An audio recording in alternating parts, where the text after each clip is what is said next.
Hello à tous, et aujourd'hui on se retrouve dans une nouvelle vidéo sur mes recommandations fantasy. Donc tout n'est pas là, j'en ai encore à côté de moi, donc j'ai plein de livres à vous présenter. À mon avis, il y en a certains que vous connaissez, voire même la totalité, mais j'avais trop envie de vous recommander certains livres. On va commencer tout de suite. Déjà, le premier livre que je vous recommande, c'est Twin Crowns. Je l'ai lu il y a longtemps, je pense que ça fait 1 an, voire quelques mois, je ne sais plus. Mais j'ai trop aimé. En fait, c'est un young adulte qui est hyper bien écrit. Franchement, j'ai trop aimé et vous pouvez le voir à mes annotations. Au niveau de l'histoire, ce sont deux sœurs donc, qui ont été séparées. Il y en a une qui est devenue princesse et l'autre qui ne vit pas dans un royaume, etc. Elle vit dans un village. Et donc, Rose Valart, c'est elle qui est l'héritière du trône de Deanna. Et en fait, elle a été entraînée dès la naissance pour justement faire peur aux sorcières qui ont justement tué ses parents. Et donc, elle va faire tout pour justement protéger son royaume. Et donc l'autre, sa sœur, Wren Greenrock, elle a été volée au palais à sa naissance. Et donc justement, en fait, elle est supposée prendre la place de sa sœur pour justement protéger les sorcières de Horta qui l'ont élevée, alors que Rose, elle doit leur faire peur. Et eux, en fait, elles deux, elles ne savent pas qu'elles sont sœurs. Donc on va suivre un peu leur vie, suivre un peu si tout va bien se dérouler ou non. Enfin voilà, vous savez que dans les fantaisies, il y a des choses qui marchent, il y en a qui ne marchent pas. Donc voilà, mais franchement c'était super cool. Et donc il y a une petite romance entre Wren et Thor. Et franchement elle est trop mignonne et je vous recommande à 100%. Il y a le deuxième tome qui est sorti, donc c'est Cursed Crown. Il a l'air tout aussi incroyable. Et on a également le troisième tome qui va bientôt sortir je pense. Mais j'ai vraiment trop hâte. En plus, voilà, vous connaissez un peu mon amour pour les cartes dans les livres. Mais regardez-moi ça. Elle est magnifique. Franchement, j'adore. Je vous le recommande. Et si vous le lisez, n'hésitez pas à me dire en commentaire ce que vous en avez pensé, si vous avez aimé ou non. Franchement, je me ferai un plaisir de vous lire. Ensuite, le deuxième, c'est une saga dont je n'ai pas le tome 4. Je l'ai lu il y a vraiment très longtemps, je pense qu'il y a 2 ans. Et c'est incroyable. J'ai même fait une relecture sur ce livre et mon avis n'a pas du tout changé. J'ai même plus aimé qu'avant. Donc c'est A Number in the Ashes. En français, c'est Une braie sous la cendre. Donc les 3 tomes, je pense, ont été traduits. Mais le 4e n'est pas traduit, il me semble. Et je ne sais pas s'il le sera un jour. Mais c'est pour ça que je lis en anglais. Comme ça, je suis sûre de pouvoir le lire. Donc on suit la vie de Laia et de son frère qui vivent dans une famille normale. Et à un moment, en fait, son frère va être arrêté pour trahison. Mais sa famille ne sait pas pourquoi. Et donc Laia, pour trouver ses réponses, elle va justement là où son frère a été emmené pour justement venir en tant qu'esclave et de trouver des réponses à ses questions. Et d'un autre côté, on a Elias qui est un des soldats de là-bas. Lui justement en fait il ne veut plus être soldat et il veut justement partir de cet endroit. Et donc ils vont se rencontrer bien évidemment et en fait ils vont s'apercevoir qu'ils ont la même vision des choses et on va un peu suivre leur vie, voir comment ils vont faire justement pour sortir de là, voir Laia comment elle va trouver des réponses à ses questions au niveau de son frère. Les soldats aussi, ils ont une sorte de masque avec une sorte de liquide et quand ils le mettent et que le masque reste longtemps sur leur visage, ils commencent petit à petit à ne plus être maîtres d'eux-mêmes. Ça aussi c'est hyper intéressant et j'ai trop aimé franchement. Ça se voit aux annotations que j'ai faites. Donc au niveau de l'anglais, ce que je peux vous dire c'est que je trouve que pour des débutants ça peut être dur. Certains termes de fantasy qui sont hyper complexes. Donc franchement je vous conseille pas si vous êtes vraiment débutant et que vous ne connaissez rien en tout cas, que vous n'avez jamais lu de fantasy, parce que moi la première fois que je l'ai lu je comprenais pas grand chose mais j'ai quand même su comprendre l'histoire. Mais là en le relisant il y avait des choses que j'étais totalement passée outre et franchement pour une bonne immersion je vous conseille vraiment de soit le lire en français ou alors de lire d'abord plein de fantasy en anglais pour justement pouvoir lire celui-ci. Franchement je vous le conseille de ouf, il est incroyable. Il y a même aussi une carte et dans les prochains tomes, je vous spoil pas, mais il y a 2 cartes. Et ça, c'est incroyable. Enfin non, il y en a 3. Là, il y en a 2 en fait. Donc on a là. Donc là, c'est le Backleaf Academy. C'est là où justement Laia, elle va aller pour trouver des réponses à ces questions. Et c'est là où Elias est justement.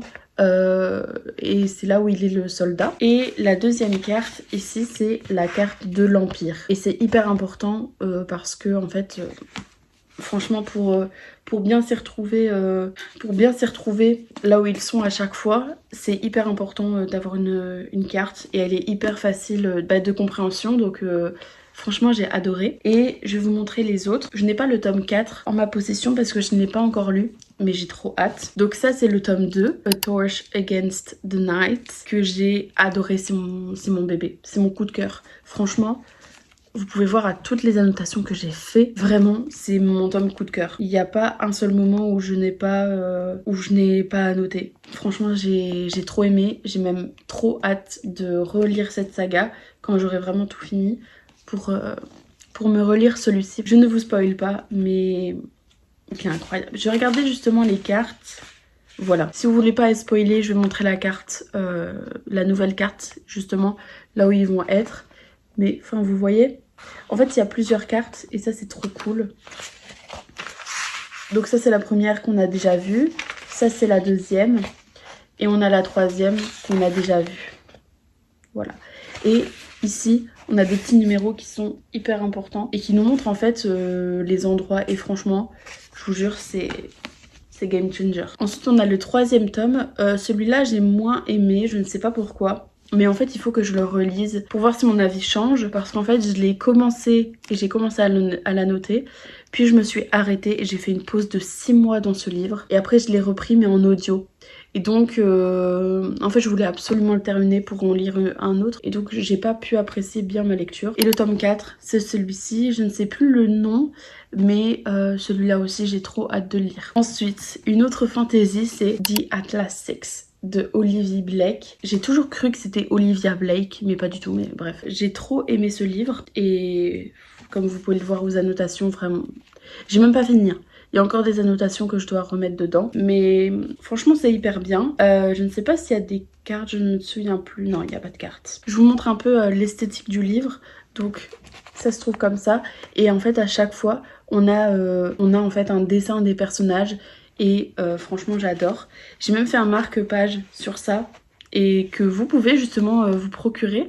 Donc c'est sur mon Instagram que je mets ici justement. Et vous allez dans ma description, dans mon biosite. Et justement vous allez voir marque-page. Et j'ai plein de marque-pages que vous pouvez prendre et justement imprimer chez vous. Que j'ai fait moi-même. Donc franchement n'hésitez pas. Je vais même vous mettre une photo de mon marque-page. Donc au niveau de l'histoire, on a des personnages qui ont tous des pouvoirs différents. Et donc ici on a 6 magiciens justement qui vont être choisis par une des sociétés, je sais pas comment ça s'appelle en français. Et en fait il n'y en a que 5 qui vont gagner justement ça. Et donc si je me souviens bien, on va suivre un peu ça, les personnages qui vont être choisis, enfin les personnes qui vont être choisies, leur pouvoir, ce qu'ils peuvent faire. Et ils vont aussi essayer de trouver des petits secrets dans la genre d'école qu'ils sont. Et franchement c'est super bien, il y a un peu de drama, c'est super bien écrit. Par contre au niveau de l'anglais, je ne vous conseille pas du tout pour les débutants. Il faut vraiment avoir un niveau avancé pour lire ce livre parce que c'est quand même des tournures de phrases assez compliquées à comprendre. Mais franchement, je vous le conseille de ouf. Il est même sorti en français. Je vous le mets ici. Je sais plus c'est quelle maison d'édition. Et donc on a également le tome 2 que je vous mets ici et le tome 3 que j'ai trop hâte de lire. Franchement, je vous le conseille de ouf et j'ai tellement hâte de lire le tome 2 et le tome 3. Parce que je sens que ça va être un banger. Et il y a aussi d'autres livres de cette autrice qui me font très envie, comme Master of Death, je pense. Je ne sais plus c'est quoi le nom. Et un autre, je ne sais plus comment ça s'appelle. Mais en tout cas, tous les livres de cette autrice me font trop envie. Ensuite, on va parler de ma découverte de l'été dernier, qui est tout simplement We Hunt the Flame, que j'ai adoré. Donc c'est de Hafsa Faizal. Je sais pas comment on prononce son nom, mais en tout cas, j'ai adoré. C'est hyper bien écrit, les chapitres sont courts. Ils font 1 page, 2, 3 ou voire 4. 4 c'est vraiment le maximum, pardon. Et donc c'était trop bien. Au niveau de l'anglais, c'est quand même assez compliqué. Donc pour les débutants, je ne vous le conseille pas. Il est pas hyper intuitif et c'est quand même des tournures de phrases qui sont quand même compliquées. Et même l'univers, il est compliqué à comprendre. Donc franchement, j'ai adoré. Je pense qu'il y a même une carte. Voilà. Il y a aussi une carte que je vous montre. Elle est incroyable. Franchement, j'adore.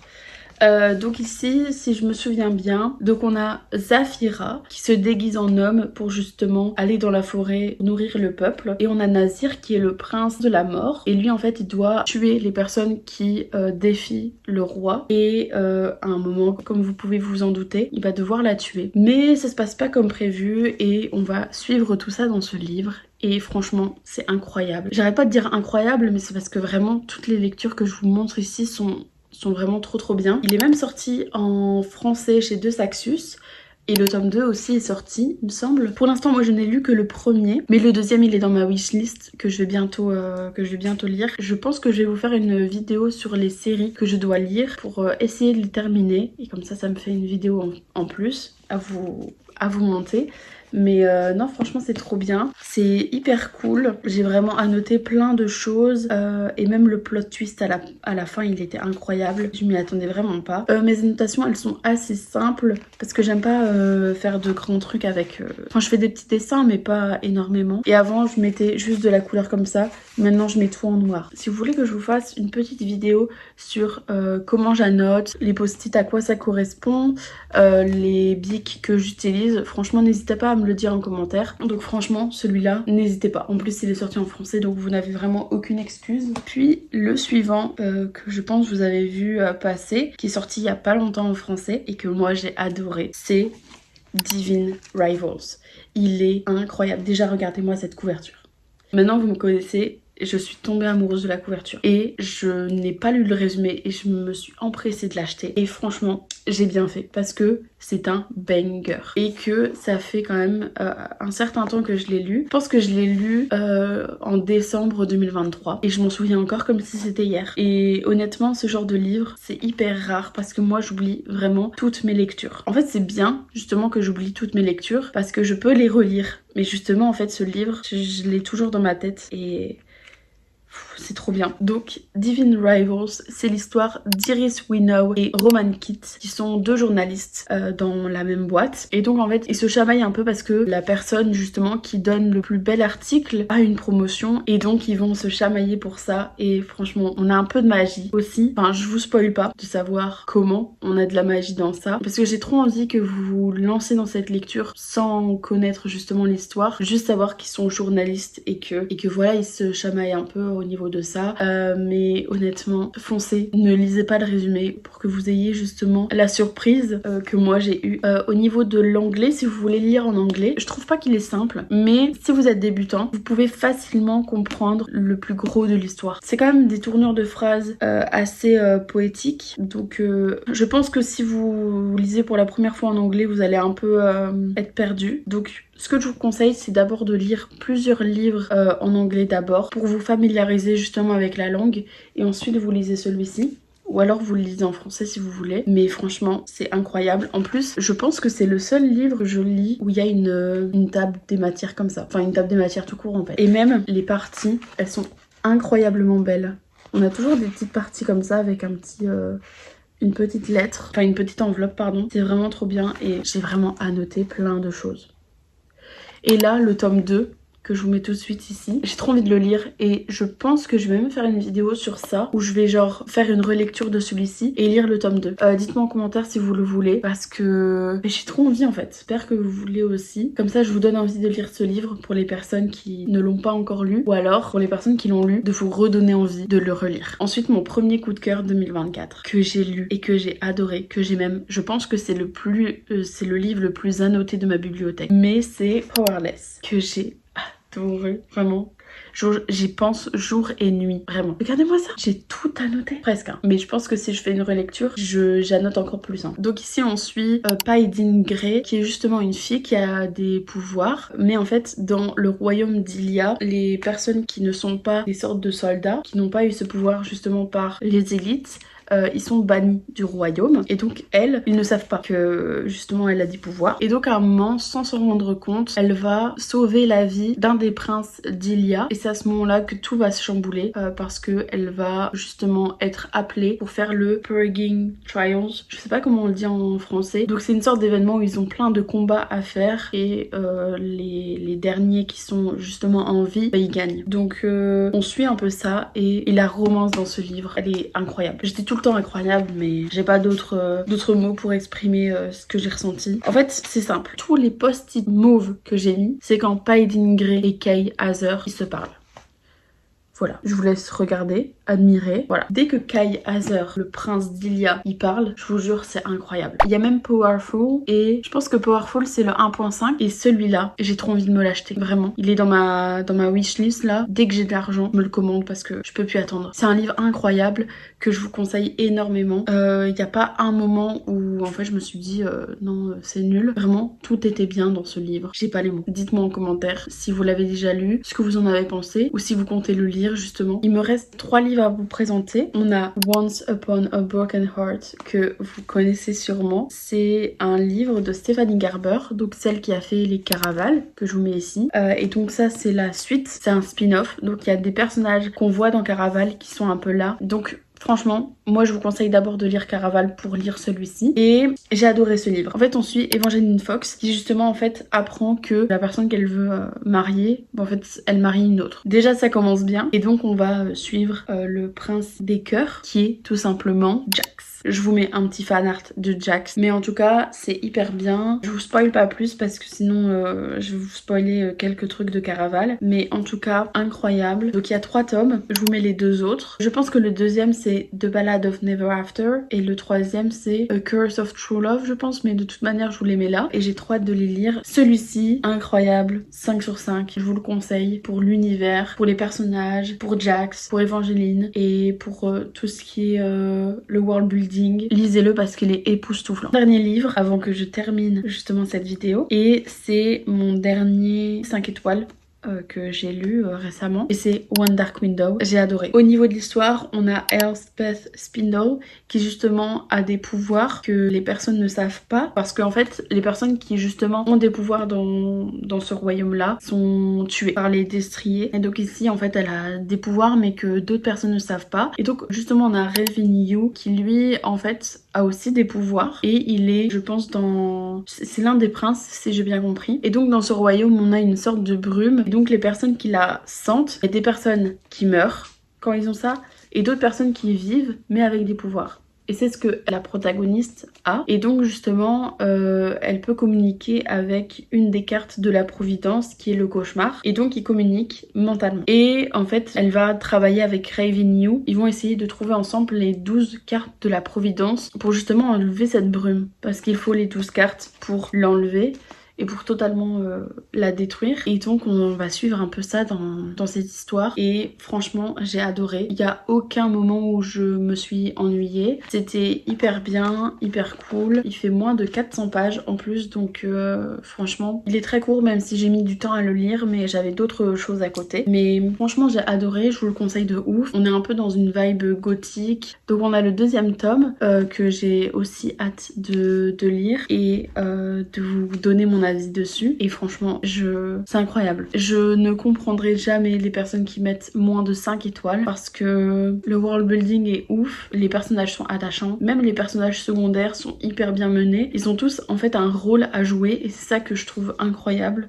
Donc lisez-le. J'espère que vous avez aimé cette petite vidéo sur mes recommandations de fantasy. N'hésitez pas à me dire en commentaire si vous en voulez d'autres, de me dire si vous en avez lu certains, si vous voulez en lire certains. N'hésitez pas à me suivre sur Instagram, là où je poste pratiquement toutes mes revues. N'hésitez pas à me suivre sur TikTok et Goodreads. De toute manière, tout est mis dans ma barre d'infos sur Instagram. N'hésitez pas à me dire en commentaire les vidéos que vous voulez que je fasse. Si vous voulez d'autres recommandations de genres différents. En tout cas, moi, je vous fais de très gros bisous.